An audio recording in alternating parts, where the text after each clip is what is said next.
ಸನ್ನಡತೆಯಿಂದ ನಡ್ಕೊಂಡಿದ್ದಾರೆ.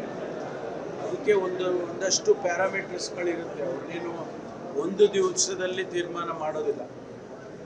ಅವರನ್ನು ಇಡೀ ಅವರ ಅವಧಿಯಲ್ಲಿ ಅವರನ್ನು ಗಮನಿಸಿ ಅವರು ಯಾವ ರೀತಿ ನಡ್ಕೊಂಡಿದ್ದಾರೆ, ಪರಿವರ್ತನೆ ಆಗಿದ್ದಾರೆ ಮತ್ತು ಸಮಾಜದಲ್ಲಿ ಮತ್ತೆ ಅವರು ವಾಪಸ್ ಹೋದಾಗ ಯಾವುದೇ ಕಾರಣಕ್ಕೂ ಮತ್ತೆ ಅದೇ ಶಿಕ್ಷೆ ಅದೇ ತಪ್ಪನ್ನು ಮಾಡೋದಿಲ್ಲ ಅಂಥೇಳಿ ಅವರಿಗೆ ಒಂದಿಷ್ಟು ಪ್ಯಾರಾಮೀಟರ್ಸ್ಗಳನ್ನು ಇಟ್ಟಿರ್ತಾರೆ. ಅದನ್ನು ಗಮನಿಸ್ಕೊಂಡು ಬಂದಿರ್ತಾರೆ. ಹಾಗಾಗಿ ಇವತ್ತು 77 ಜನರನ್ನು ಬಿಡುಗಡೆ ಮಾಡಿದ್ದೇವೆ. 2015ರಿಂದ ಇಲ್ಲಿಯವರೆಗೆ ಸುಮಾರು 2144 ಬಂದಿಗಳನ್ನು ನಾವು ಈ ಸನ್ನಡತೆ ಆಧಾರದ ಮೇಲೆ ಬಿಡುಗಡೆ ಮಾಡಿದ್ದೇವೆ.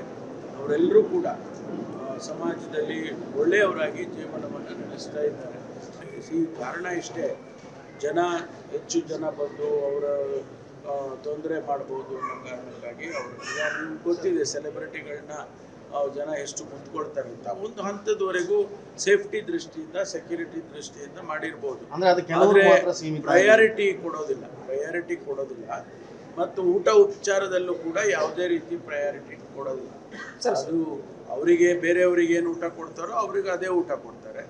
ಬೇರೆಯವರಿಗೆ ಏನು ಆತಿಥ್ಯ ಮಾಡ್ಬೋದು ಅದೇ ಆತಿಥ್ಯನೇ ಮಾಡ್ತಾರೆ. ಯಾವ ಕಾರಣಕ್ಕೂ ಕೂಡ ನನಗೆ ಗೊತ್ತಿದೆ, ಭಾಳ ಜನ ಏನೋ ಬಿರಿಯಾನಿ ಕೊಟ್ಟರು, ಆಮೇಲೆ ಇನ್ನೇನೋ ಕೊಟ್ಟರು ಅಂತೆಲ್ಲ ಹೇಳಿದ್ರು. ಅಂಥದ್ದು ಯಾವುದೂ ಕೂಡ ನಡೆಯೋದು.